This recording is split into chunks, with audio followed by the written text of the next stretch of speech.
This director dares studios to fire him. So there's this guy who wanted to make a horror movie. He pitched his big idea to a bunch of studios and they all told him it was too weird and too obscure. So he met them in the middle and made a movie about a witch. Test audiences hated it, but he refused to change it and everyone ended up loving it. So he made a movie about two guys going insane in a lighthouse. And again, test audiences hated it, but he refused to change it and everyone loved it once again. So he got even more money and made a historical epic about a Viking out for revenge. And you guessed it, test audiences hated it, but this time he didn't have full creative control, so he was forced to change it. And it flopped. But lo and behold, the studio realized it was their fault, so they gave him another chance. So he finally got to make the vampire movie he wanted to make since he was 9 years old. And it seems like once again, everyone's going to love it. The guy I'm talking about is none other than Robert Eggers, and he is officially a real one.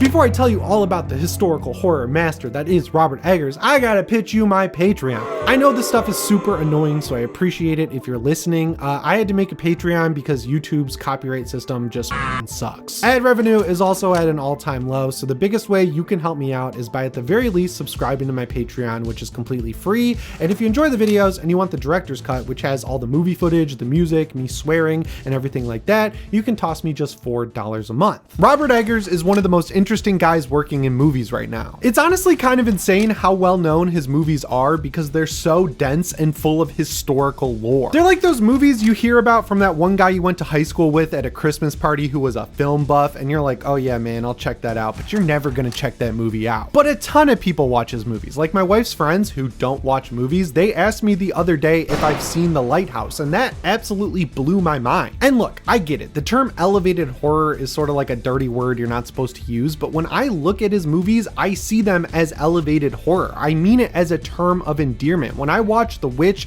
The Lighthouse, and The Northman, I see these movies as something that's a step above the rest of the stuff that's just thrown into theaters throughout the rest of the year. And shockingly, I say with heavy sarcasm, if you look into this dude's backstory, you will find a tale about a guy who's just as, if not more interesting than the movies he makes, and that's why he's a perfect example of someone I want to cover on Real Ones. And real talk, I had never even heard him speak before I made this video, and I just expected him to be British because of his vibe, but he actually grew up in New England. And you know, the thing that really sets him apart from my other favorite directors, you know, the guys who direct slasher movies, is that his gateway into horror was not seeing a Fangoria cover featuring Freddy Krueger or the zombie from Zombie. He's actually on record saying that the characters who used to grace the cover of Fangoria, like Freddy Krueger, Michael Myers, Jason Voorhees, and Bubba from Texas Chainsaw Massacre, they were actually like too scary for him when he was a kid, but he still loves horror. The kind of horror he was into was the Christopher Lee Dracula from the Hammer movies, so he went to a school library and was looking for books on monsters he liked, like witches and vampires,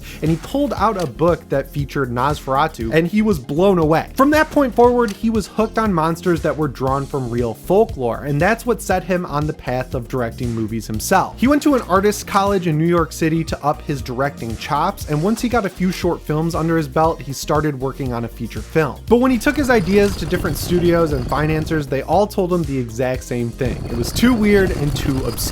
That was a huge problem because Robert Eggers' whole thing is being weird and obscure, so he had to get crafty when he was figuring out the solution. He took a step back and thought about it, and he came to the conclusion that if he wanted their money to make a horror movie, he'd have to at least meet a few of their demands. He gave himself a little bit of leeway though, and he found that perfect middle ground where he could be weird and obscure, but he'd have to make a conventional movie. He'd just show his personal aspects through the world that the movie took place in. Growing up in New England is like living in the coolest part of America because it's where the country started, so it actually has real history. When he was a kid, he was obsessed with American folklore, so the stuff that actually surrounded him being in New England, like the witch trials, you know, religion, the monster stories that people would tell their kids to keep them out of the woods so that they wouldn't get killed by animals or the elements. And that's when he came up with the idea to make the Northman. No, I'm just kidding. I was seeing if you're paying attention. He decided to make the witch. He spent a lot of time writing the script, and when he was happy with the draft he had, he gave it to his friend Louise Ford to read and give him feedback, and that's interesting because she would go on to edit every one of his movies. He wasn't actually ready to take that huge leap and make it just yet, but Ford did him a secret solid and passed the draft on to a couple of producers, and he was terrified when he heard about that, so he agonized over asking for their feedback for over a month, and then when he finally did, they told him that they loved the script. They did give him some key advice though, they told him to simplify the script because in the form that they read it in, it was told through the perspective of 5 different characters, kind of like The Last Duel, Ridley Scott's awesome epic movie that I highly recommend checking out. And I was kind of surprised to read this because of how much turmoil he had internally over having to like meet studios in the middle, but he took their feedback gracefully, reworked the script, and started shopping it around to different financiers and producers. And like every director I've talked about here on the channel so far, he ran into a big old roadblock. They all said, nope, we're not going to give you any money. But he wasn't going to take that rejection line down. He picked himself up and he kept handing his script to anyone who would read it. I don't know how he was able to figure this out, but somehow it got into the hands of Alfonso Cuarón, the guy who directed Children of Men, and he loved it. He thought it was really interesting and it made him curious, and that helped him a lot in getting more people to read it. Then it eventually found its way onto Chris Columbus's desk. Yeah, the Chris Columbus who directed Home Alone, the superior Home Alone 2 Lost in New York, and the first 2 Harry Potter movies. He read the script and also really liked it. And when you look at Robert Eggers, I gotta be real, he seems a little pretentious, right? Like the movies he makes are artsy, they're A24 movies. He doesn't seem like the type of guy who would take feedback from Chris Columbus. But that's his secret. He just comes off that way. He's a humble dude who understands that you aren't born the best director of all time, and when people who are some of the best directors of all time are giving you advice, you should definitely take that advice to heart. So after getting their advice, tweaking the script, and shopping it around for 4 years, he was actually able to scrounge up a budget of around $4 million. $4 million bucks is a huge budget for your first feature, but he needed every cent of it for what I see as his X factor when it comes to directing movies, and that's his meticulous attention to detail on literally every aspect of the movie. This dude will spend hours, days, months, and even years researching every aspect of the time period that his movies take place in to make sure that every possible detail that he can control is period accurate to like the smallest degree. Basically, he doesn't want you to just watch history, he wants you to live it. Like for The Witch, which takes place in the 1600s, he hired guys who are trained in colonial carpentry to build out the sets that the entire movie takes place in using froze and draw knives, which are period accurate tools. He decorated their fake home with toys, trinkets, and other tools that the people would actually use 400 years ago, and when it came to making the costumes, he found very similar threads to what they were using back then to make the costumes that they would wear in the movie. On The Lighthouse, this dude managed to convince the people that were paying for his movie that he absolutely needed them to construct a period accurate lighthouse to shoot it. And during the scene where Willem Dafoe grabs an ember from the fire to light his pipe, he actually did that for the movie. There's no CGI or embellishment or anything. He took an ember with clamps from the fire and lit a pipe and smoked it. Like, that's just amazing. Then for The Northman, which had a way bigger budget than his first 2 movies, he went absolutely nuts. He had clothes made just like they were made back in the 900s. He had a period accurate longship made. I mean, even small stuff like Nicole Kidman's circlet that she wears, her crown.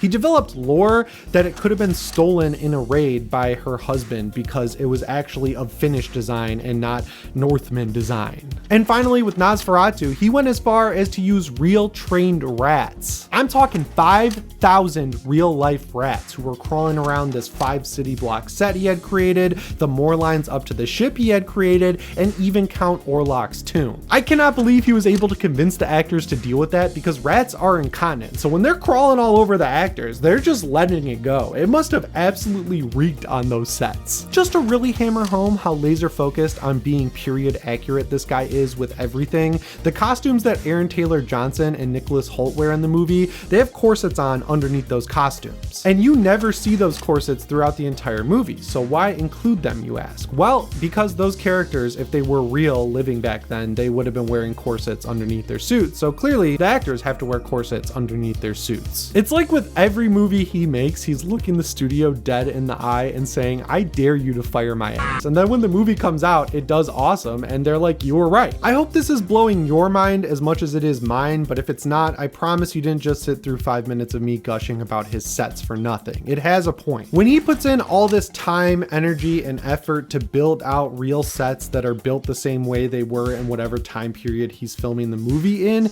it's literally transporting him back to that time in his head, and he wants that to happen for the actors just like him. So instead of having them try to imagine where they're at in a big blue warehouse like they would in a Marvel movie, he wants them to feel like they are in the set that they're filming on. And if you read any interview with any actor who's worked with him, it is very clear that his technique works. It is a fact. There is another secret benefit to all this too because Eggers has a filmmaking style that's completely different from anyone else doing it today. Instead of setting up a bunch of cameras and getting the same shot from different angles, he sets up one camera and gets everything that he can in perfectly choreographed one takes. Eggers also goes through the work to storyboard each and every second of his movies, and when he shows those storyboards to the actors, it's not like a suggestion of what they're supposed to do, it's a demand. He doesn't tell them how they're feeling in a scene or whatever, he tells them where they're standing, where the camera's going to stand, and where they have to end up, and he trusts that they're going to do it because that's the job they were hired to do. So if Willem Dafoe's character has to give extended dialogue while he picks up a cinder from the fire, lights his pipe, maybe has to go back and relight it, he knows exactly where he's starting, exactly where he's ending up, and exactly where the camera is, and that entire scene is storyboarded out in as many cells as it takes. At first, actors absolutely hate the way he makes movies because they can't bring their own personal touch to the characters. They feel like marionettes being drawn on strings by him. But after they're frustrated for a little bit and they eventually give in, they end up loving the way he makes movies because they find that they can only care about their characters, not improvising a line so that it can end up as a TikTok once it's in the trailer 6 months later. In all three of his movies, everyone you see on screen just accepts the supernatural is real, and he has completely mastered that ability, and I think the reason it all works so well is because of the way that he makes movies and gets these performances out of his actors. Everyone in the movie is so into their role that they genuinely believe the supernatural exists, so we have no reason not to either. So what we get in the end is an amazing looking movie with performances to match. It's kind of awesome. And that really helps me as an audience member too, because as I mentioned earlier, his movies are period accurate all the way down to the dialogue, so you need to be able to pay attention to his movies. You can't nod out at all. It's almost like he's tricking you into watching the greatest history lesson of all time, and you absolutely love it. Well, at least I do. I know a lot of people get frustrated with his stuff, but out of all the A24 movies that have come out since The Witch, I think his stuff is the only movies that I've ever rewatched, and I don't do that with other A24 movies, so he must be doing something right. But there is a huge reason the way he films movies is considered unconventional. It's really tough and really expensive. And the Northman presented him with a real trial by fire in the drawbacks of filming things the way he does. The easiest way for me to explain this is to just tell you the budgets of his first three movies, so you remember that The Witch cost $4 million, and The Lighthouse was a little more expensive at $11 million. I bet like $2 million of that went to building the actual lighthouse. Anyway, the Northman was supposed to be $65 million, which is a big increase on its own, but because of and everything that brought along with it, the budget exploded to like $90 million.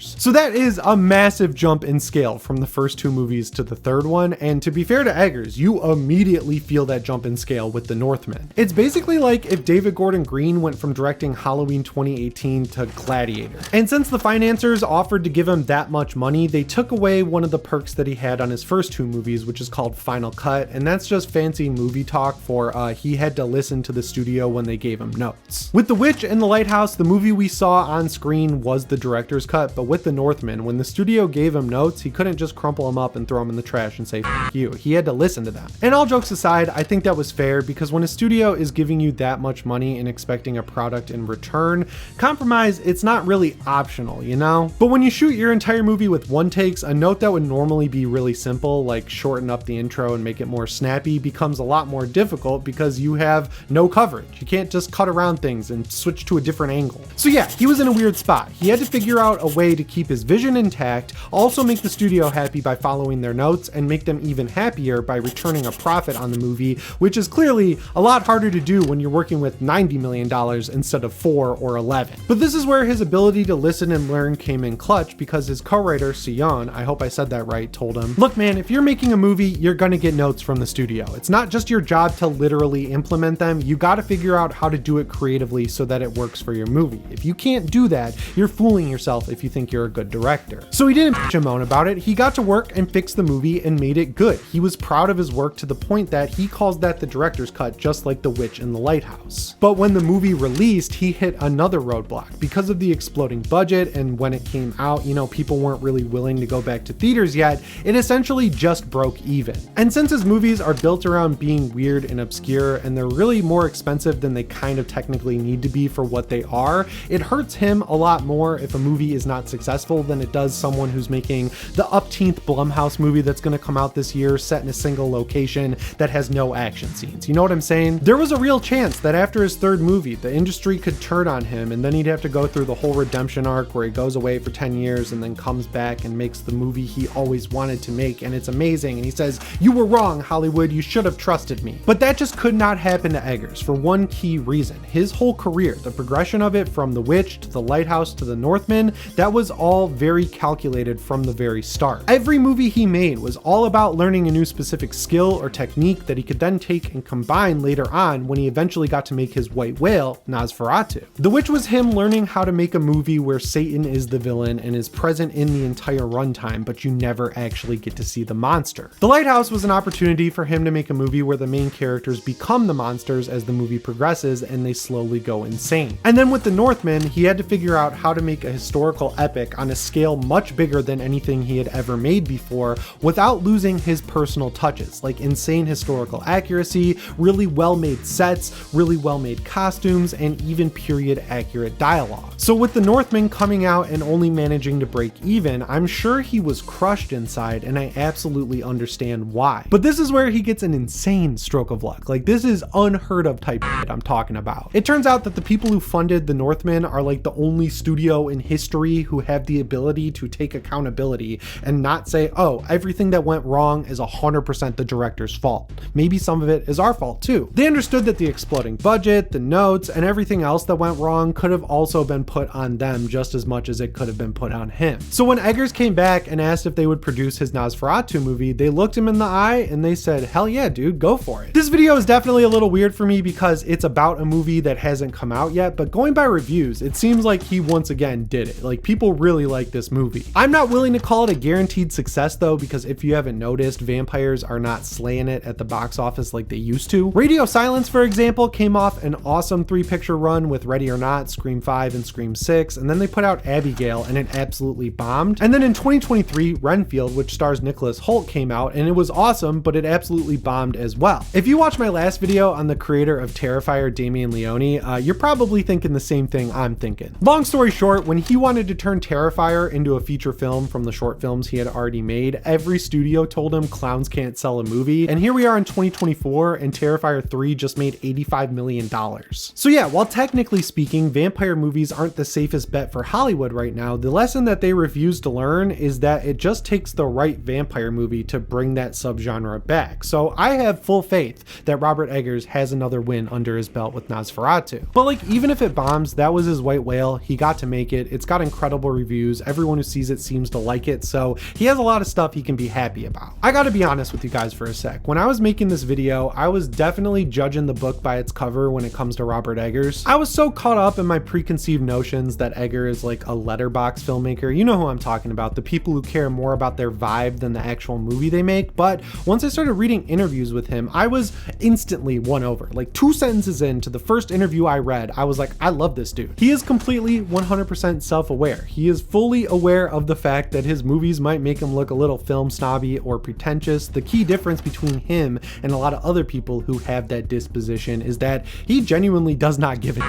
For some reason, it seems like he doesn't want people to know this, but he works as hard, if not harder, than my favorite filmmakers like John Carpenter, Wes Craven, Damien Leone, Sam Raimi. I mean, the list goes on and on there, and I think his work genuinely speaks for itself. Everyone begs for movies all the time that are different from the slop that we get throughout the rest of the year, and then when these movies come out, no one really turns up to see them, which is a huge bummer. I get it. Time is the hardest currency to come by, and going to the theaters these days is like a total crapshoot on whether or not people just shut the f up when you're watching a movie. But if you want to support our genre's version of someone like Michael Mann, you should definitely go see Nosferatu in theaters. All of this is to say, if you're sitting there thinking that maybe you're going to rent Nosferatu instead of watching it in the theater because, you know, it's more interesting than it is entertaining, I would say that's definitely the wrong decision. Robert Eggers' movies aren't just movies, they're historical experiences, and he is literally the only one making movies like this right now. So if that doesn't make him a real one, I have no idea what would. But yeah, guys, that brings me to the end of this episode of Real Ones. I would greatly appreciate it if you subscribed and set your notifications to all, and at least followed my Patreon, which again is completely free. And if you enjoy these videos and you want to make it easier for me to make them, toss me $4 a month. It's a really good investment into the future of my channel. Anyway, guys, that's all I've got for you in this one. As always, my name is Jimmy Champagne. I'll see you in the next one. Thanks Thanks for watching and shape on.